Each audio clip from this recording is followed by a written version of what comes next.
من نفس عن مسلم کربۃ من کرب الدنیا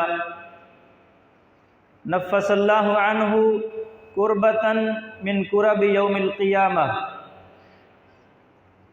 ومن یسر علی معسر یسر اللہ علیہ فی الدنیا والآخرہ ومن ستر مسلما سترہ اللہ فی الدنیا والآخرہ واللہ یعلم وانت واللہ فی عون العبد ما کان العبد فی عون اخیہ او کما قال علیہ الصلاۃ والسلام۔ عزیز بھائیو،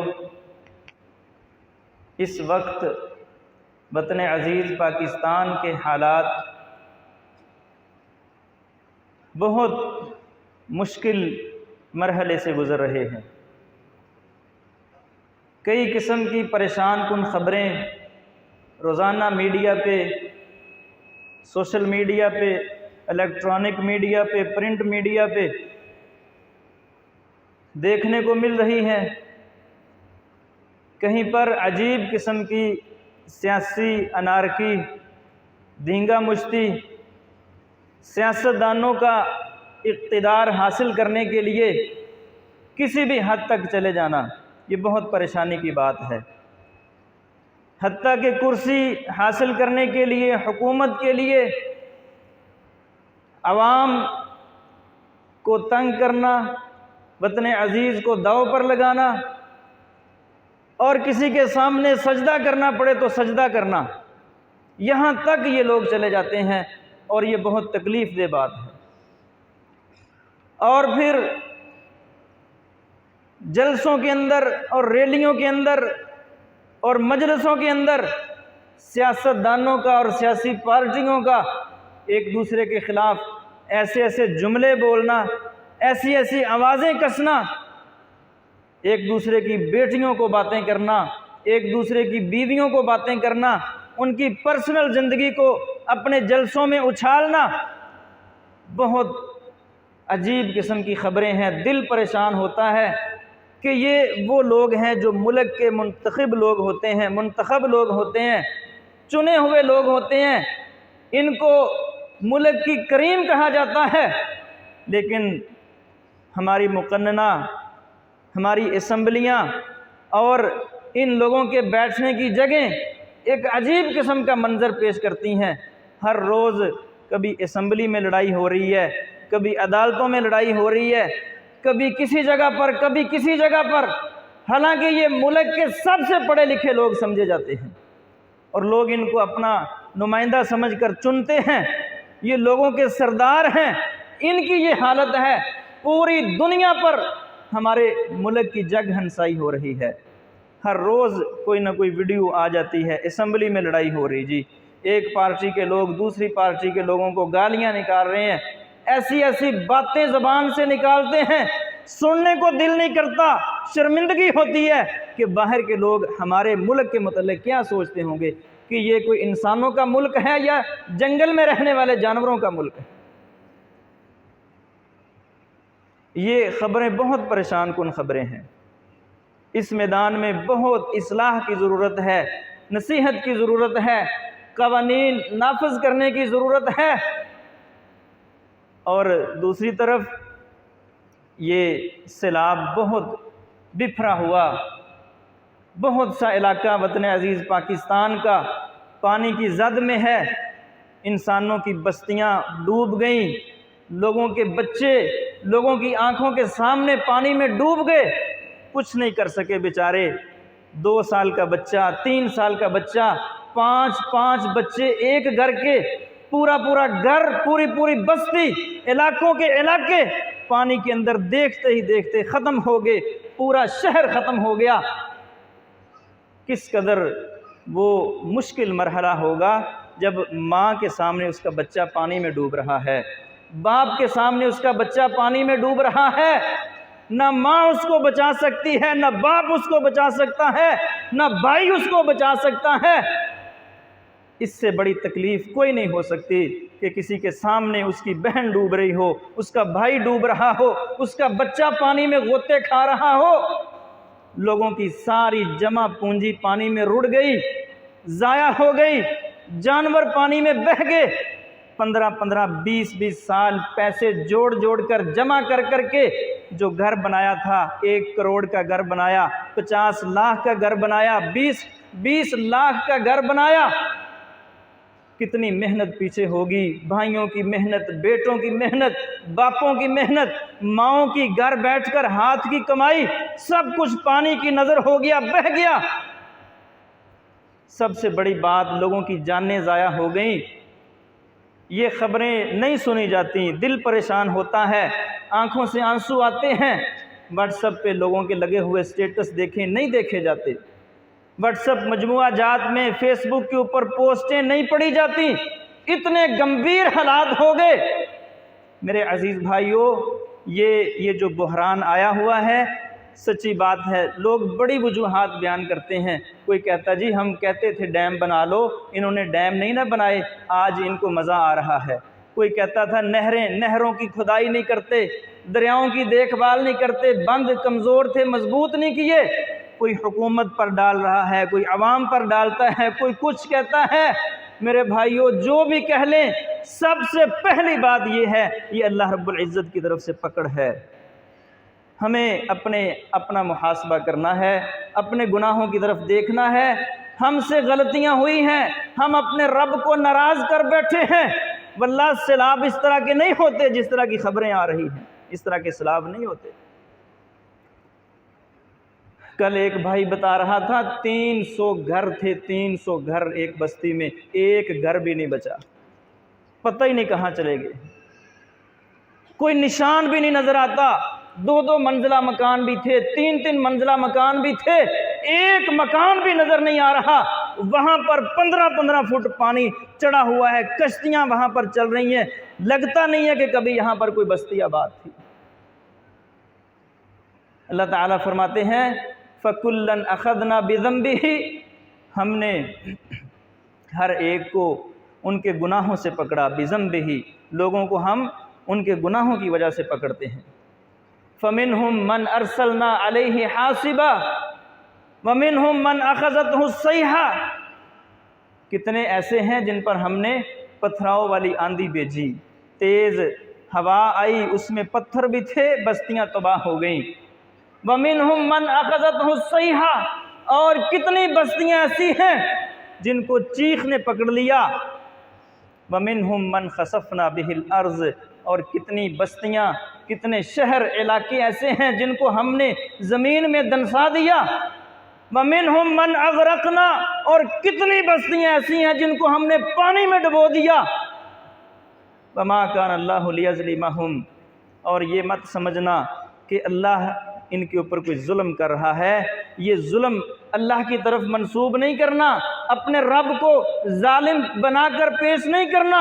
وَمَا كَانَ اللَّهُ لِيَظْلِمَهُمْ، یہ آنے والا سیلاب اور زلزلے اور آفتیں، یہ اللہ تعالیٰ کی طرف سے ظلم نہیں ہے، وَلَكِنْ كَانُوا أَنفُسَهُمْ يَظْلِمُونَ، مگر بات یہ ہے کہ لوگ خود اپنے اوپر ظلم کرتے ہیں۔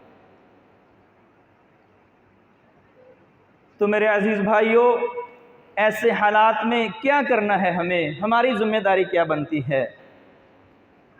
رسول اللہ صلی اللہ علیہ وسلم کے زمانہ سے نمونہ پکڑو۔ نبی علیہ السلام کی زندگی ہمارے لیے اسوہ حسنہ ہے۔ نبی صلی اللہ علیہ وسلم جب کبھی اس طرح کا معاملہ دیکھتے پریشان ہو جاتے۔ ام المومنین عائشہ صدیقہ رضی اللہ عنہ فرماتی ہیں، آسمان پہ بادل آ جاتے نا، گھنے بادل چھا جاتے، بارش کا سما بن جاتا، محسوس ہوتا کہ اب بارش برسنے لگی ہے، ہوا بھی چلنے لگ جاتی، رسول اللہ صلی اللہ علیہ وسلم پریشان ہو جایا کرتے تھے۔ آپ کے چہرے سے پریشانی نظر آتی۔ کبھی مسجد میں جاتے، وہاں جا کر 2 رکعت نماز پڑھتے، کبھی گھر میں آتے، کبھی گھر کے صحن میں بیٹھتے، کبھی گھر کے کمرے میں داخل ہوتے۔ میں پوچھتی اللہ کے رسول، آسمان پہ بادل آگے ہیں، ٹھنڈی ٹھنڈی ہوا چل رہی ہے، لوگ یہ منظر دیکھ کر خوش ہوتے ہیں، آپ پریشان ہو رہے ہیں، کیا مسئلہ ہے؟ فرماتی ہیں رسول اللہ صلی اللہ علیہ وسلم مجھے کہا کرتے تھے، عائشہ مجھے ڈر لگتا ہے کہیں یہ اللہ کی طرف سے عذاب نہ ہو۔ یہ وہی بارش ہے نا 2 مہینے پہلے، صرف 2 مہینے پہلے ہمارے ان علاقوں میں، جنوبی پنجاب میں بھی، سندھ میں بھی، بلوچستان میں بھی لوگ دعائیں مانگ رہے تھے، اللہ بارش برسا دے۔ نماز استسقاء ادا کی جا رہی تھی، جگہ جگہ پر اللہ تعالیٰ سے دعائیں کی جا رہی تھی، کروائی جا رہی تھی۔ یہ وہی بارش ہے جو مانگ مانگ کر اللہ تعالیٰ سے لی تھی، آج یہ الٹی وبال بن گئی ہے۔ یہ رسول اللہ صلی اللہ علیہ وسلم بادل کو دیکھ کر پریشان ہو جایا کرتے تھے، مسجد میں جاتے، 2 رکعتیں نماز پڑھتے، اللہ میری امت کو ویسے ہلاک نہ کر دینا جیسے پہلی امتوں پر بارشیں آئیں اور سیلاب آئے اور عذاب آئے، یہ آنے والا بادل اور بارش یہ میری امت کے لیے رحمت بنا دے، اس کو عذاب نہ بنا دے۔ یہ رسول اللہ صلی اللہ علیہ وسلم یہ کام کیا کرتے تھے۔ یہ آج جو اتنا بڑا بحران آیا ہے، لوگ گھروں سے بے گھر ہو گئے، خوراک نہیں ہے لوگوں کے پاس، چھت نہیں ہے لوگوں کے پاس، کتنے دنوں سے بارش ہو رہی ہے، اوپر شاپر لے کر لوگ بیٹھے ہوئے ہیں، واللہ خیمے نہیں ہیں لوگوں کے پاس، چھت تو دور کی بات ہے، خیمے نہیں ہیں، چھوٹے چھوٹے بچے شاپر لے کر، یہ پلاسٹک کے شاپر اوپر لے کر ساری ساری رات وہاں پر گزارتے، بچوں کو پلانے کے لیے دودھ نہیں ہے، ماؤں کی چھاتیاں خشک ہو گئی ہیں۔ سیلاب کو اس طرح کے ہوتے ہیں؟ یہ سیلاب نہیں ہے، یہ اللہ کا عذاب ہے، یہ پکڑ ہے۔ اللہ تعالیٰ ہمیں سمجھانا چاہتے ہیں، اب بھی لوٹ آؤ، وَلَنُذِيقَنَّهُم مِّنَ الْعَذَابِ الْأَدْنَىٰ دُونَ الْعَذَابِ الْأَكْبَرِ لَعَلَّهُمْ يَرْجِعُونَ۔ اللہ تعالیٰ کہتے ہیں میں تھوڑے تھوڑے جھٹکے لگا کر تم کو سمجھاتا ہوں کہ میں اس سے بڑا عذاب بھی دے سکتا ہوں، بھیج سکتا ہوں، تم لوٹ آؤ، واپس آ جاؤ، رجوع کر لو۔ اندازہ کرو 6 مہینے کا بچہ ہو، اوپر بارش اولے برس رہے ہوں، نہ چھت ہو نہ خیمہ ہو، ماں اس کو شاپر تلے، پلاسٹک کے شاپر تلے لے کر بیٹھی ہو، اس ماں کی کیا کیفیت ہوگی، اس بچے کی کیا کیفیت ہوگی؟ لوگ مر رہے ہیں، دفنانے کو جگہ نہیں مل رہی۔ اللہ تعالیٰ فرماتے ہیں ہم ان کو آزماتے ہیں، لیکن ان کی حالت یہ ہے ثم لا یتوبون ولا هم یذکرون، اس سب کے باوجود نہ توبہ کرتے ہیں، نہ میری طرف رجوع کرتے ہیں، نہ نصیحت پکڑتے۔ واللہ میرے بھائیوں، اللہ تعالیٰ کے سامنے رونے کا وقت ہے، گڑ گڑانے کا وقت ہے، معافی مانگنے کا وقت ہے۔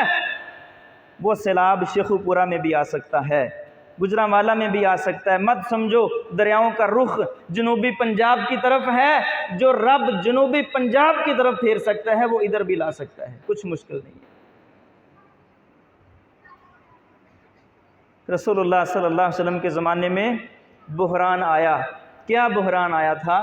لوگوں نے مکے سے نکال دیا، نہ کوئی پیسہ ساتھ لے جانے دیا، نہ کوئی جانور ساتھ لے جانے دیے، نہ کوئی اور چیز، حتیٰ کہ بعض لوگوں کی تو یہ کیفیت بھی ہوئی کہ گھر والوں نے کپڑے بھی اتار لیے۔ الرحیق المختوم پڑھو، صحابہ اکرام کی ہجرت کا واقعہ پڑھو، سب کچھ چھوڑ کر مدینہ المنورہ میں پہنچ گئے، دنیا جہان کی کوئی چیز ان کے پاس نہیں تھی۔ کوئی مکے سے آ رہا ہے، کوئی روم سے آ رہا ہے، کوئی شام سے آ رہا ہے، کوئی یمن سے آ رہا ہے، نہ کسی کا کھیت وہاں پر، نہ باغ وہاں پر، نہ خاندان وہاں پر، نہ برادری وہاں پر۔ وہ سارے مسئلے جو آج جنوبی پنجاب میں ہیں وہ مدینہ المنورہ میں تھے۔ آنے والے مہاجروں کو کاروبار دینا ہے، ان کو خیمہ لگا کر دینا ہے، ان کو چادر 4 دیواری دینی ہے، ان کو چھت دینی ہے۔ رسول اللہ صلی اللہ علیہ وسلم نے اس بحران کا حل کیا نکالا؟